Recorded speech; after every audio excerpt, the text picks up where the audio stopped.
I can still see it. The sliding hospital doors swallowing them whole. No goodbye, no backward glance. Just the sound of my parents' car peeling away, leaving me in that cold, disinfected corridor with Grandma gasping for air in the next room. I was 21, scared, broke, and suddenly the only person standing between her and a slow death alone. Before the rot. It hadn't always been like that.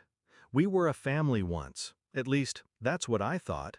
My parents were ambitious, self-involved, obsessed with climbing social ladders. Grandma was the opposite, steady, stubborn, and inconveniently moral. She called them out on their greed more than once. They hated that. Still, I thought blood mattered, that when it came down to it, they'd be there. The realization. The night they left her was my turning point. She was recovering from surgery, fragile but alive. They told me they were stepping out for coffee. 30 minutes later, I got a text. "We can't do this. She's your problem now." They never came back. 7 years. 7 years is a long time to learn the weight of loyalty. I took care of her through every doctor's appointment, every bad night, every bill. I worked 2 jobs, paid for her medications, watched her shrink into the bed that eventually became her coffin. Not once did my parents call.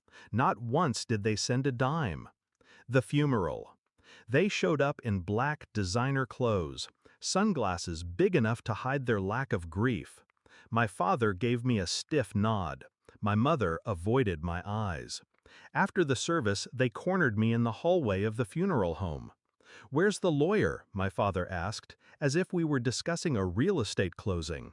"She left everything to you, right?" my mother pressed. "We should talk about how to split it." The plan. They thought I'd been their errand girl for 7 years. They thought the will was theirs by default. They didn't know Grandma and I had spent those years quietly arranging a different ending.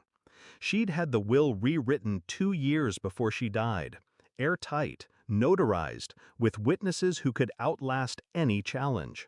And, at her insistence, we'd kept it secret. The reading. We gathered in the lawyer's office. My parents sat opposite me, all polite impatience. The lawyer, a woman with a voice like glass, opened the folder.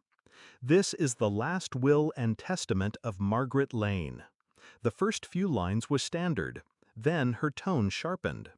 "To my son and his wife, I leave $1 each as a reminder that abandonment has a price." My mother's hand twitched. My father's jaw locked. "The remainder of my estate, including all property, savings, and investments, is to be inherited solely by my granddaughter Emma, in recognition of her care and loyalty in my final years." Silence. The kind that hums. The fall. My father leaned forward. "This can't be legal." The lawyer slid a packet toward him.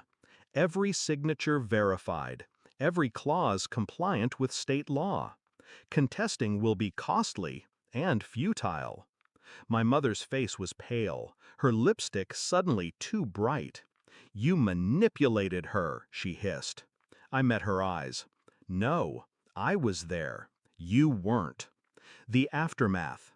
They left without another word. No handshake, no hug, no pretense of family. Just the sound of the door clicking shut behind them. The house, the savings, the land, every bit of it was mine.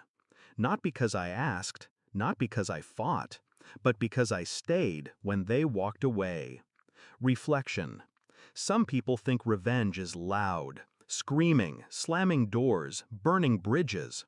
Mine was quiet. 7 years of silence.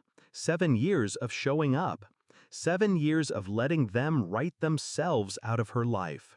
When the lawyer read her words, I didn't smile. I didn't gloat.